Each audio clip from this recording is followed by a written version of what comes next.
Mangwana ni malelepo vukenjani kleklas vanave Africa. Good morning and welcome to Africa. Good morning. You are here for the latest updates on the continent, including new efforts to mediate the Congo conflict, tensions between Rwanda and Burundi, and Zambia's booming Bitcoin mining. Plus, hear from His Excellency Charles Moore, British High Commissioner to Namibia, as he reflects on his time in the country. Watch us on DSTV 285, GoTV 285, 1up2.com, and Network Media Hub on YouTube. But first, we must let you know that currently there is an accident that has happened on the B1 road from Rehoboth to Windhoek near the Arisway Bridge.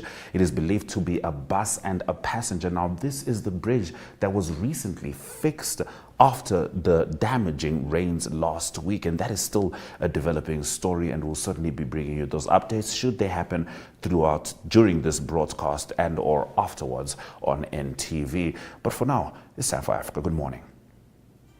Join us for the NTV Awards 2025. These are the nominees. Show of the Year, Viewer's Choice Presenter of the Year,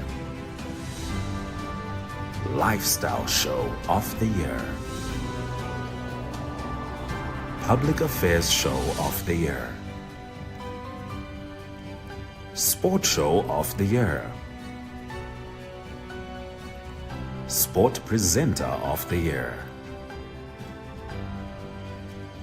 My Zone Show of the Year, Chill Personality of the Year. Catch the NTV Awards on the 27th of March live at 7 p.m. celebrating creativity, dedication, and impact.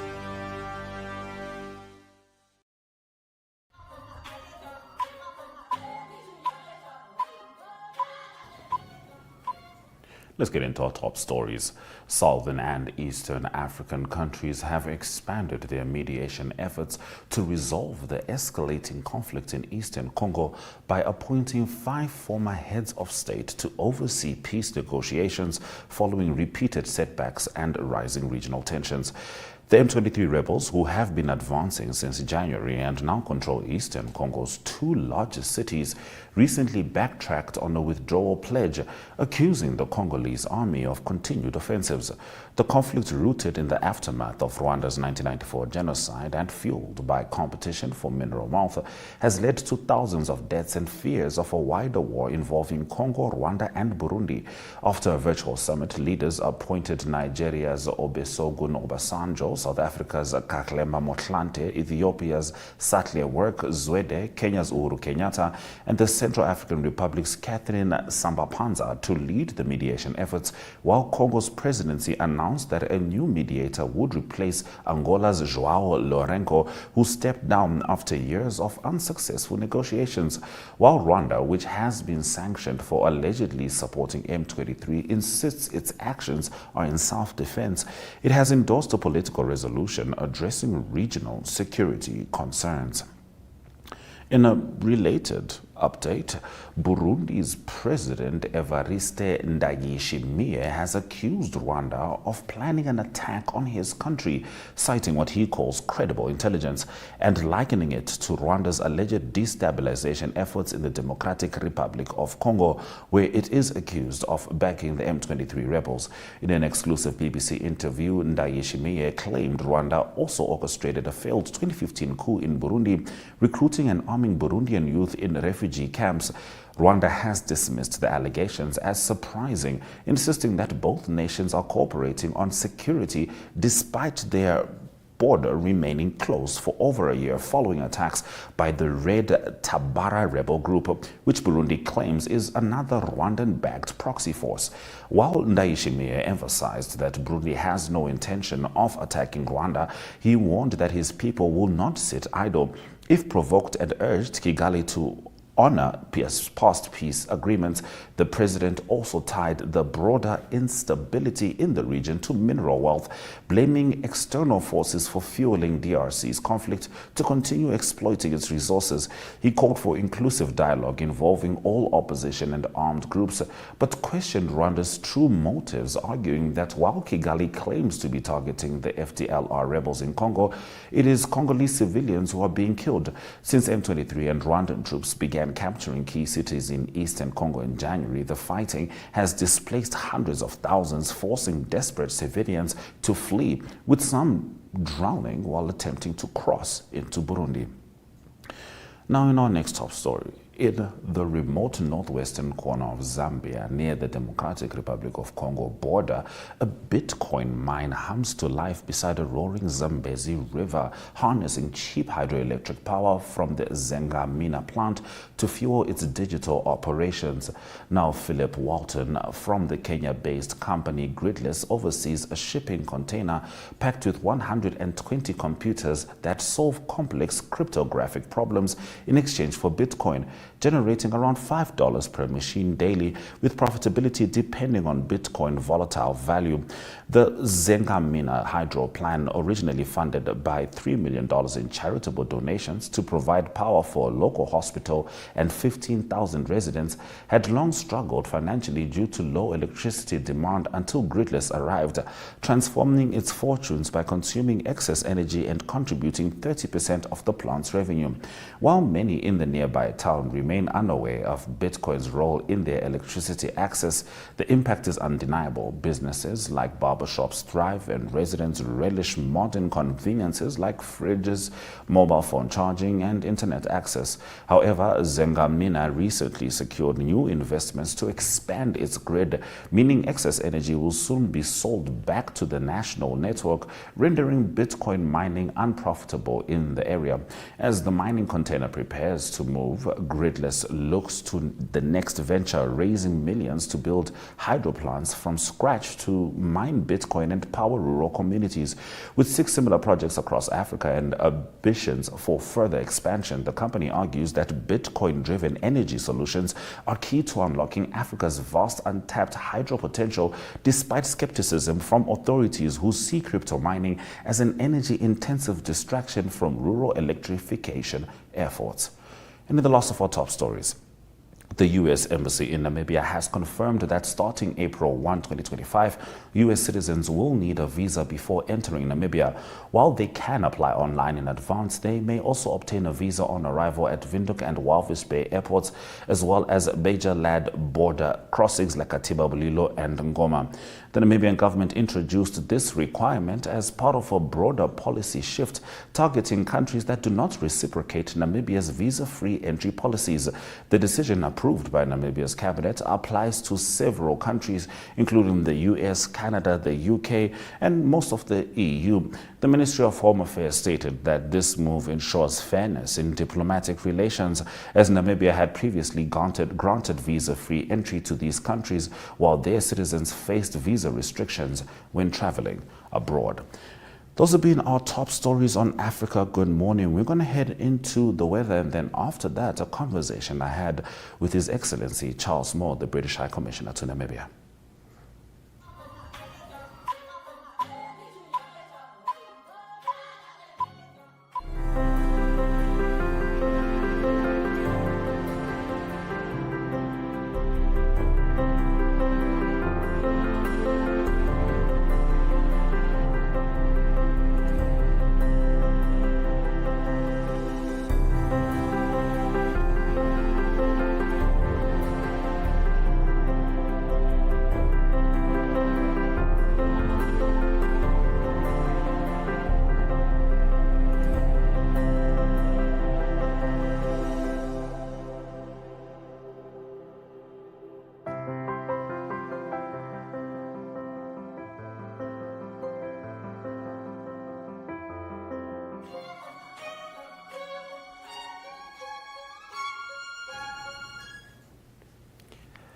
As his tenure as British High Commissioner to Namibia comes to an end, His Excellency Charles Moore reflects on his time in this vibrant part of Africa. I had the opportunity to speak with him about his first impressions of Namibia, the cultural experiences that stood out, and his passion for capturing the country's breathtaking landscapes through photography. We also discussed what makes Namibia such a unique and special place, from its rich heritage to its stunning natural beauty and the lasting impact it has had on him. Let's have a look at that conversation.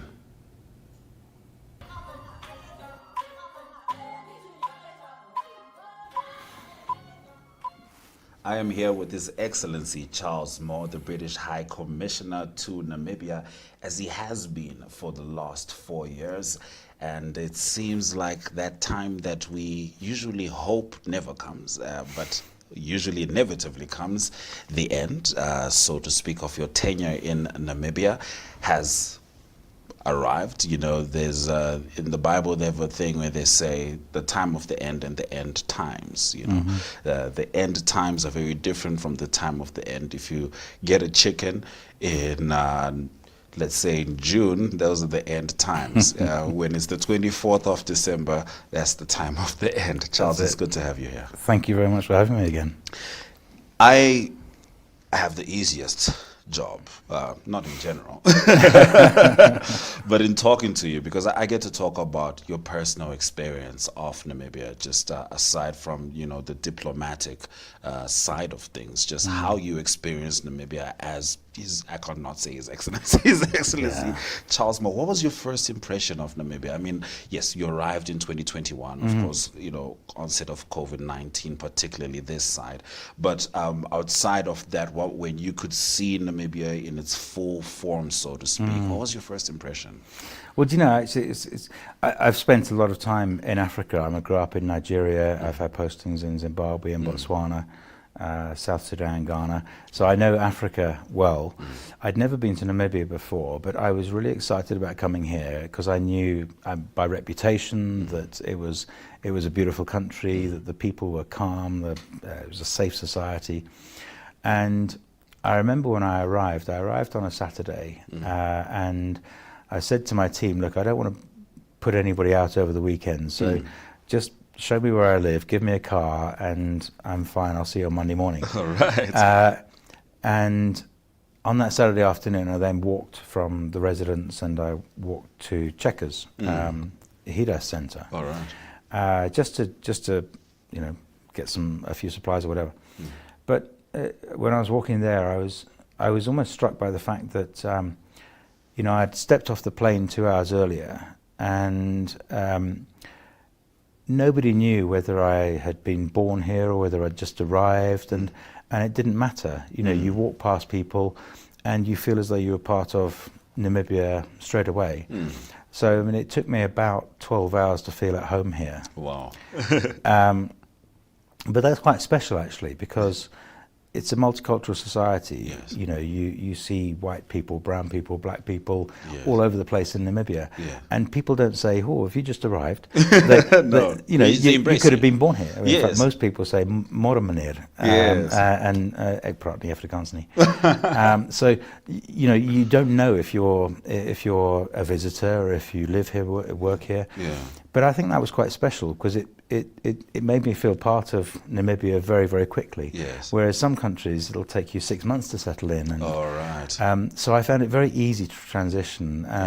The lifestyle, the pace, Yes. the ease of getting around, not just Windhoek, but Namibia, is refreshing. And what has been your experience with regards to, you know, the rich, diverse cultural heritage that is present in Namibia? Because, you know, it is one thing to be in the city amongst the same folks. It's another thing to see them perhaps in the villages or, you know, at cultural events. Yeah. What was that like for you to experience? Yes, you have been obviously around Africa. Yeah, well, I mean, it's special anyway because I think, you know, I have such a love of Africa because it is so diverse, whether you're east, west, north, south, Yes. and there's always some new culture to discover. And it's good that I've been here 4 years because it's taken me that long to to really get to know the different cultures. If you come here for a holiday, yes, you can have a spectacular holiday for 2-3 weeks. Yes. But you don't get to know the people and the cultures and the country. You know, in 4.5 years, I've driven about 130,000 kilometers in Namibia. Yikes. So I've done from Oranienburg right the way to Katima, to Epupa, Chobabis and Walvis, everywhere in between. So, and that's the way to get to know a country, to drive off, to find new places. I've wanted to, when we do projects, for example, I've wanted to do projects in remote areas, in underprivileged areas, partly so that we can get to see them, to understand them, and to make a slight difference. 100%. And it's been a real privilege to get to see so much of this beautiful country, because there are so many places which even Namibians haven't been to. That you get to see. I've always something that I admire about you as a person. Of course, I follow you on Twitter, which is fantastic as well. Is you seem to interact intimately with spaces other people would otherwise take for granted. Whether it's cultural heritage, whether it's your camera lens, which we'll talk about just now, and that really exposes you to the true texture of a place. And I think that's incredible. I did have a thought, Charles, because you and I have had some chats, which is fantastic, something I truly appreciate. But you're a British man.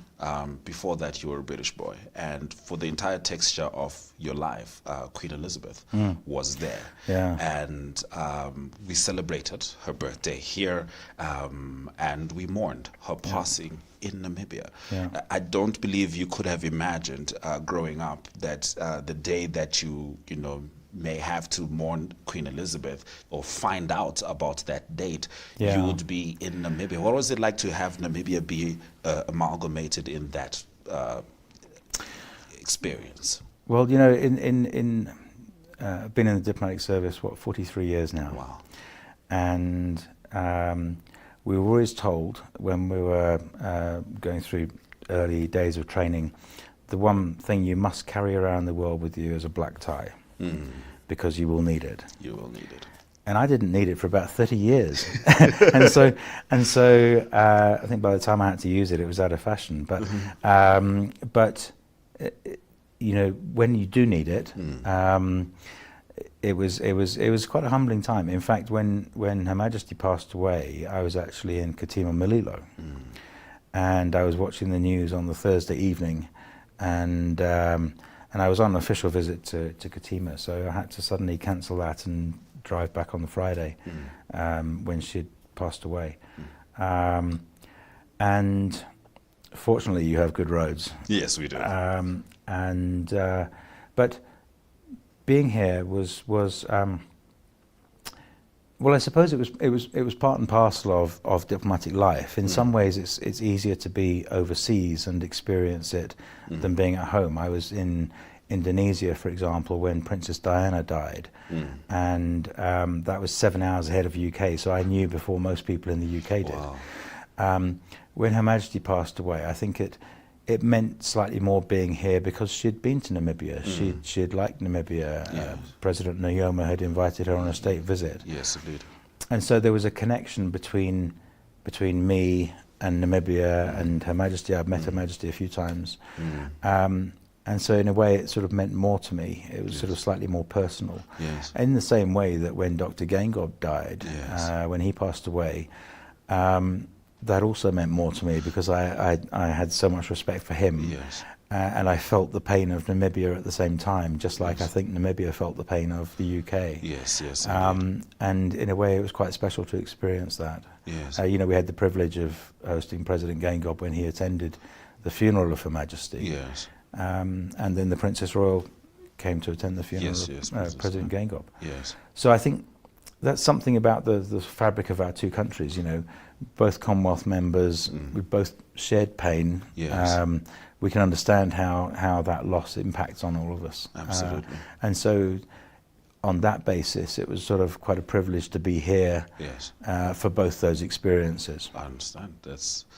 profound to, you know, it's not the kind of storybook anyone can write, so to speak. No, you're right. And you wouldn't want to make it up. No, you wouldn't want that at all. No. Be here at the right time, but Yes. these things happen, you know, They do. and you have to deal with them. Yes. But I was really appreciative of all the condolences we received from Namibia at the passing of Her Majesty. Yes. And we felt the same when President Gengo passed. Yes, indeed. So finally, I want to talk about your photography. Yeah. Yes. How has that experience been for you? For me, it's been wonderful because you know, I've got one of your lovely pictures You hanging have in my house, and I have to say that's my favourite. That's picture. your favorite one. That's my favourite one. It was the perfect wedding gift. Nobody else earned it, but you did. Oh, thank you. Appreciate it. Yeah. But do you know, it's I've always been quite keen on photography, but Namibia sort of makes you even keener. Yes. And it's been such a pleasure to travel around the country, and you have the scenery, you have the wildlife, you have the bird life, you have the good weather. Yes. Everything which actually are all the ingredients for photographic enthusiasts. Yes. And I've now, just yesterday, I started, you might have seen it, well, you did see it on Twitter. Yes, I did see it, yes. Thank you. Yeah. I'm going to do 4 photos every day Yes. of my favourites And we're going to for the next 30 this days. interview. For the next 30 days. Yes. And I've got far more than that. Yes. But actually, when I look back about, you know, just the photographs that I have of all the scenery, of things like the lions, the elephants, the rhinos, I've got them all in folders. Oh, wow. So, and the birds. Yes. And you know, those will stay with me forever. I mean, every photo I take, I can Yes. actually remember, you know, where I was. Wow. So if I take a photo of a lion in Tosha, I know which waterhole it was at. Wow. And so it brings back really personal, happy memories. Yes. Sitting there watching a rhino or an elephant from 5 meters away, and just you and them, can't see anybody else. It's a real privilege. Yes. And those are things that will stay with me forever. But I've been really pleased with what I've been able to achieve in the photography, and also how to share that Yes. with a wider audience. And a lot of people have said that they've seen Namibia through those photos. Yes. And it's encouraged, you know, a few more people to come here and experience it themselves. Indeed, you know, one thing we love about a photograph is that it freezes time.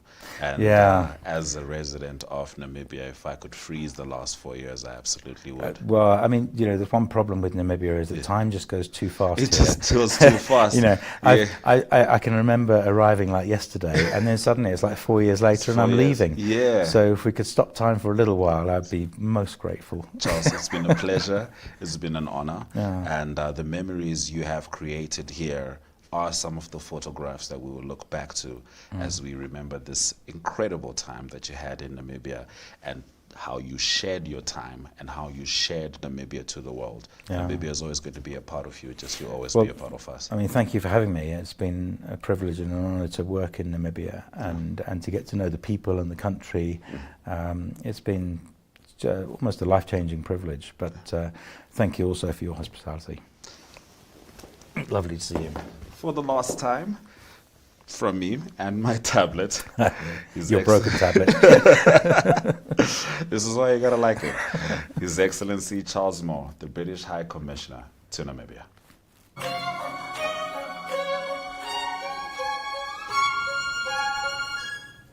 Thank you for staying with Africa. Good morning throughout the broadcast. Remember, the NTV Awards will be taking place tomorrow on the 27th of March from 7 p.m. DSTV 285, GoTV 251up2.com is precisely where you can watch those awards.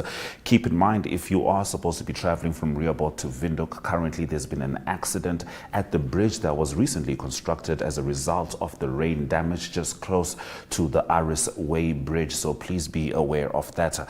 Outside from that, the Africa Good Morning team says Swera Jaganaka.